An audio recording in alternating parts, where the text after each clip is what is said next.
Hey, wake up. It is Friday morning. We finally made it to the beginning of the weekend. I'm meteorologist Josh Stone in for John Scalzi. It is 78 right now in Sarasota. You have to love that. 77 in Venice, 75 in Arcadia. So very nice conditions when you walk out the door. Now, what can we expect for today? Highs topping out in the low to mid 90s, and then scattered showers and storms late this afternoon and early this evening. Of course, Friday night football kicks off around 7:30. We'll just have to monitor the skies for that, but those should be wrapping up by probably after halftime, hopefully. And then right now the tropics are actually pretty quiet, but you know, tomorrow happens to be the peak of the tropical season, statistically speaking. So anyway, don't let your guard down yet. We still have till November 30th until the end of the hurricane season is official. As far as our radar right now, everything looks pretty quiet. There's a few showers and storms here in the Gulf of Mexico, well off the coast here of the Suncoast, but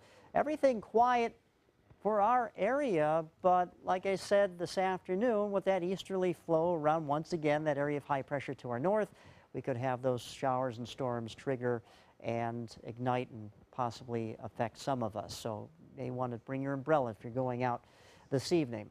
Okay, as far as what's happening in the tropics, for the most part, our immediate area is very quiet, but off the coast of Africa, there is an area of disturbed weather. This is not organized, but the National Hurricane Center gives us about a 60% chance of developing into something stronger over the next 5 days.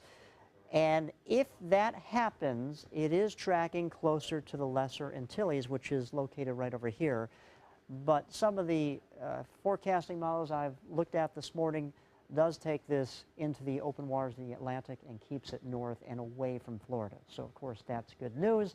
But remember, tomorrow is the peak of the hurricane season, and mid-September happens to be the time where we see most of the activity in the tropics. Right now, there's not a lot going on, and we can't let our guard down yet because it ends at the end of November, but just something to look at. And we do have a tropical wave off the southeast coast of Florida.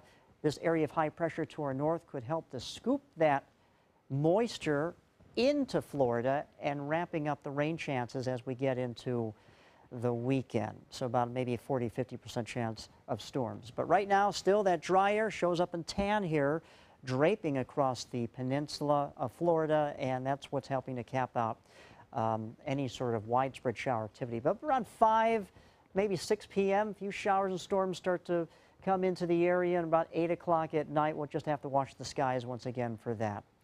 All right, looking at our 7-day outlook, the rain chance does increase over the weekend and into early next week, and highs topping out in the lower 90s. And mind you, our average high for this time of the year is 89, so it looks like we're going to be well above that for the next several days. Guys.